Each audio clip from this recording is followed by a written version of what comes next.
Olá, está no ar mais um Nuclear Cast, o seu canal sobre o setor nuclear no Brasil. Eu sou Emanuele Bordalo e apresento esta temporada a convite da ABEDAN, a Associação Brasileira para o Desenvolvimento de Atividades Nucleares. Hoje eu tenho o prazer de receber no nosso estúdio Alan Miranda, coordenador do Programa de Engenharia Nuclear da COP UFRJ. Como vai, Alan? Tudo bem? Olá, tudo bem? Prazer Prazer ter aqui. recebê-lo. Prazer é meu. Alan, para começar, o setor nuclear muitas vezes ele é visto como algo distante da população, né? Como aproximar esse tema do dia a dia das novas gerações? Olha, eu acho que qualquer tipo de aproximação tem que haver uma propaganda. A propaganda é a alma do negócio. Porque hoje em dia, menos do que antigamente, mas hoje em dia nuclear é tida, as pessoas ainda acham, ligam logo a bomba atômica, Uhum. ao césio, a coisas ruins. Né? E a nuclear tem o lado bom. Tem muito mais lado bom do que o lado ruim. Né? A nuclear a gente usa para tratamento de câncer, né, para exame de médico, para gerar energia. E para esse tipo de coisa as pessoas não têm uma visão muito clara de como as coisas funcionam. A energia nuclear é uma energia limpa, ela não polui, ela gera direto, ou seja, ela não precisa de vento, de sol, de chuva, de nada. Né? Se você carregou a usina, ela vai ficar ligada durante aproximadamente ali um ano e meio, gerando energia 24 horas do dia, ininterruptamente. Né? Se você for olhar a geração solar, ela gera assim, de noite ela não gera nada, de dia ela gera, depois ela cai. A eólica só gera quando venta. Né? Então, e as outras energias baseadas em carvão, em queima, poluem muito. Geram também, mas elas poluem muito. Então, a nuclear, além dela ser limpa e ser segura, né, a gente tem hoje no mundo mais ou menos umas 450 usinas nucleares em operação e mais algumas sendo feitas. A gente só teve 3 acidentes nucleares até hoje, que foi um acidente de TMI, foi em 1979, que foi um acidente que não teve vítimas, foi um erro. O acidente de Chernobyl, que foi um acidente grave realmente, que foi em 1986, que foi uma mistura de usina mal projetada com erro humano, teve muita vítima, mas era totalmente diferente da nossa, que ela não tinha contenção, e Fukushima, que não foi bem um acidente nuclear, foi mais uma intempérie da natureza, Uhum. chegou um tsunami muito maior do que o muro que eles achavam que ia conter aquela água, e teve esse problema todo, mas também não houve morte. Perfeito. E o programa de engenharia nuclear da COP, ele tem mais de 50 anos, né? E ele, de certa forma, ele acompanhou essa evolução do programa nuclear brasileiro desde Angra 1. Como vocês vêm se adaptando às novas demandas do setor, considerando principalmente esse cenário de transição energética?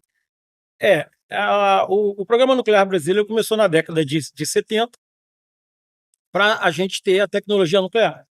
O programa de engenharia nuclear da COP, especificamente o PEM, começou em 1968. Eu nasci junto com o PEM, por acaso eu nasci em 1968 e só tinha mestrado.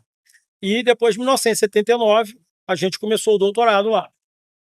E nuclear, no fundo, a gente vai acompanhando o que vem acontecendo.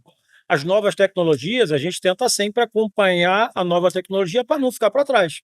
Né? Apesar de nós sermos um país de terceiro mundo, a gente domina completamente o ciclo nuclear. A gente, desde a extração do urânio, lá na mina de urânio, que é o Yellow Cake, até a produção da pastilha, a gente domina esse ciclo hoje em dia. Né? Existem problemas aí de, talvez, comerciais, internacionais, e quando você começa a dividir um bolo que poucas pessoas vendem determinado tipo de produto, você começa a vender também, você acaba sofrendo algum tipo de retaliação, entre aspas, né?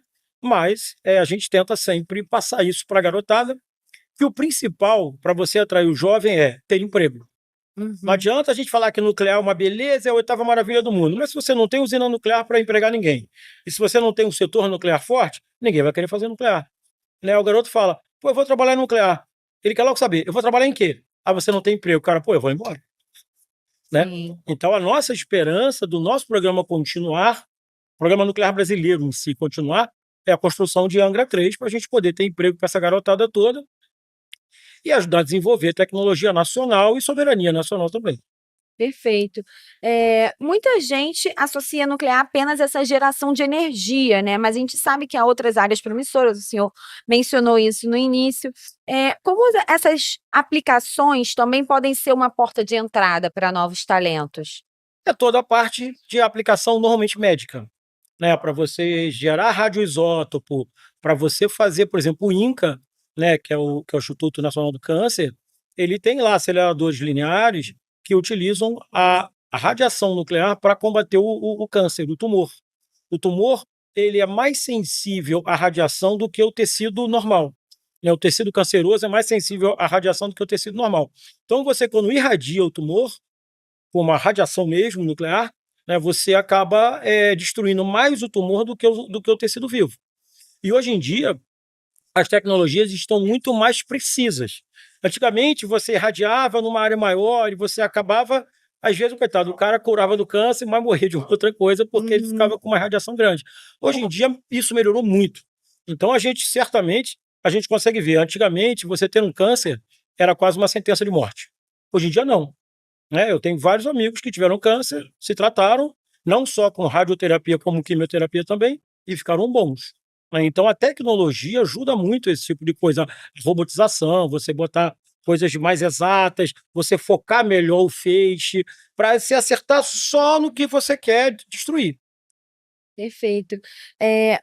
O senhor coordena um dos principais centros de formação de profissionais para o setor nuclear no país. Quais perfis estão sendo mais buscados hoje pelo mercado nuclear?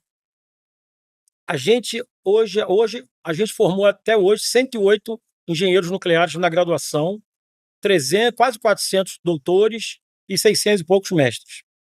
O que acontece, a gente tem notado muito, como a área nuclear ainda não está do jeito que a gente gostaria, Uhum. os bancos, as empresas buscam muito nossos alunos, porque os nossos alunos são muito bem preparados. Nosso curso é um curso muito difícil. Então, lá o cara é ensinado a resolver problemas também. Então, a gente nota que quando ele não é aproveitado no setor nuclear, ele é aproveitado em outros setores, tipo financeiro, parte financeira de banco, inteligência artificial, para a parte de mercado financeiro, né, e outras empresas e outras indústrias que gostam dos nossos alunos porque eles são muito bem preparados. Perfeito. Então, esse perfil mais de solucionador de problemas, né, de ser uma pessoa mais, assim, talvez essa interdisciplinaridade, isso é bom, assim, para o jovem que esteja buscando? Interdisciplinaridade é bom para tudo. A gente, quando aprende uma coisa só, a gente fica muito bitolado naquilo.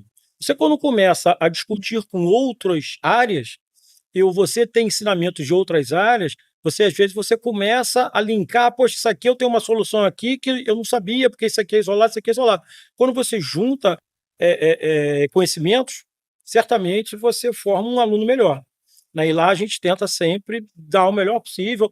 A nossa carga horária e a nossa grade horária também, a gente tenta sempre estar melhorando para tentar adaptar ao máximo e tentar fazer essa interdisciplinariedade para tentar formar melhor o aluno para o mercado. E falando justamente nesse assunto, né, de aprender vários conhecimentos de uma vez, como áreas como inteligência artificial ou mesmo fora do campo das exatas, elas estão começando a se conectar com esse universo nuclear? Lá no nosso programa, a gente tem 5 áreas. Tem a área de engenharia de reatores, que só estuda basicamente a transmissão de calor entre os componentes da usina. Tem a física de reatores, que estuda o comportamento do nêutron dentro do núcleo. Como é que ele se comporta, se ele vai fissionar urânio, se ele vai ser absorvido, se ele vai ser espalhado.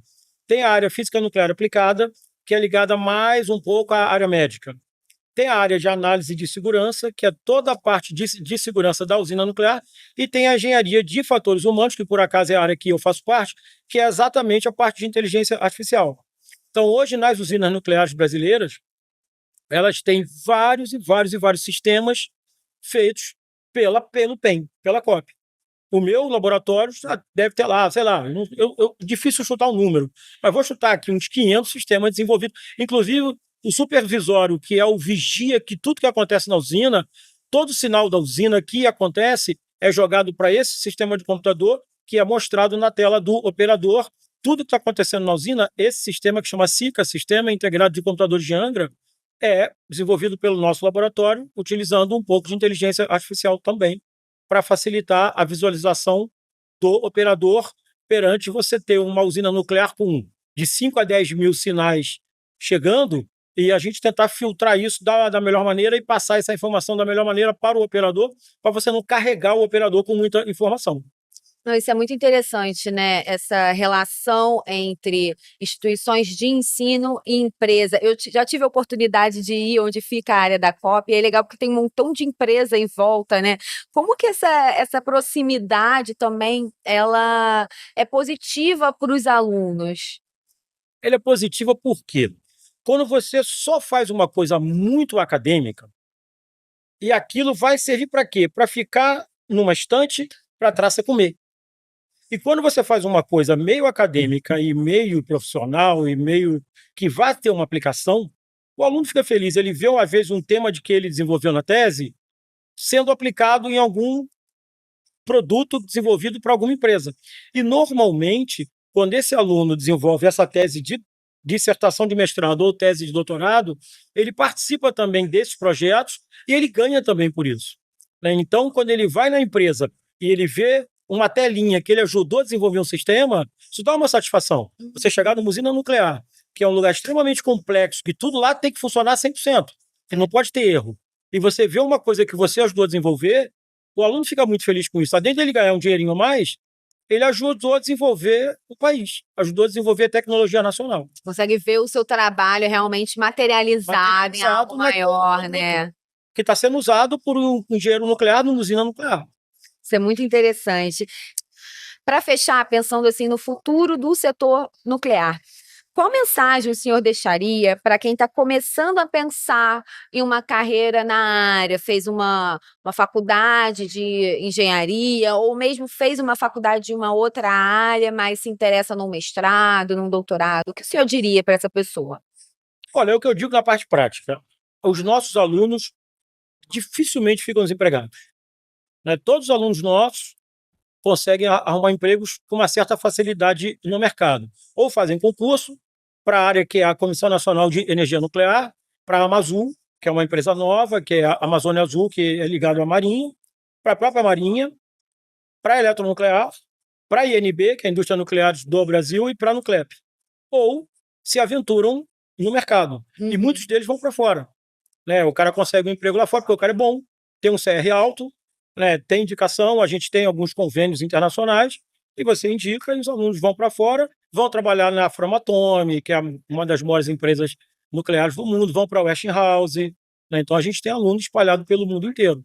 Então o conselho que eu dou é, se vocês querem fazer algo realmente nuclear, vocês vão vir para um lugar extremamente interessante, vocês vão aprender muito e vocês vão ter uma carreira muito bacana. Que você trabalhar em algo que é uma tecnologia de ponta, que é algo que poucos países têm, o domínio da tecnologia nuclear, é muito interessante. A COP tem essas parcerias também para doutorado, mestrado sanduíche, uma pessoa que queira.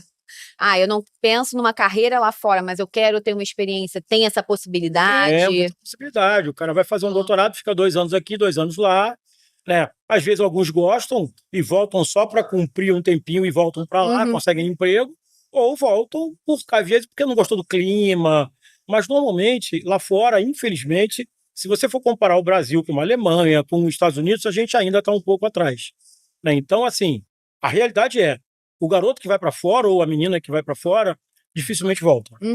E é uma pena, porque a gente perde os nossos cérebros para um país que está pagando melhor, né? A gente tem, assim, os nossos salários não são ruins, né? Mas não são o que eu acho que deveriam ser, porque é uma tecnologia que é muito, assim, difícil da gente conseguir. Para você formar um engenheiro nuclear para ser mestrado, doutorado, o cara demora aí uns 10 anos, Sim. Às vezes faz um pós-doutorado também, e o cara fica muito especializado. E os nossos salários não são condizentes com lá fora. Aí o cara ganha X aqui, vai ganhar 5X lá fora, o garoto acaba indo embora. Né? E a gente tenta lutar que isso melhore um pouco, que pelo menos construa o Angra 3. Construir Angra 3 vai ser um grande pontapé na nossa engenharia nuclear para andar para frente. Já se não construir, vai ser um pontapé para trás. Uhum. É uma forma também de atrair esses cérebros perdidos, Porque né? você fala, olha, você vai ter emprego, você vai trabalhar numa usina nuclear, né? Você vai ter um salário bom, você vai ter um plano de saúde, você vai ter... Porque, infelizmente, aqui no Brasil, conta muito é o emprego, né? A gente está numa situação muito ruim. Então, se você falar para um garoto, olha, você vai se formar, é muito pouco provável você ficar desempregado, porque a maioria dos nossos alunos ficam empregados em empregos bons. Alguns estão na Suíça, outros estão em outros países bons. Então, isso aí atrai muito, desde que a gente tenha usina para eles trabalharem Uhum. também, né? Perfeito. Alan, muito obrigada, foi ótimo conversar com você. Eu que agradeço. Muito obrigada também à nossa audiência que acompanhou até aqui. Quero agradecer também a equipe da Abidan, que está aqui nos bastidores, e até o próximo episódio. Até mais. Até logo.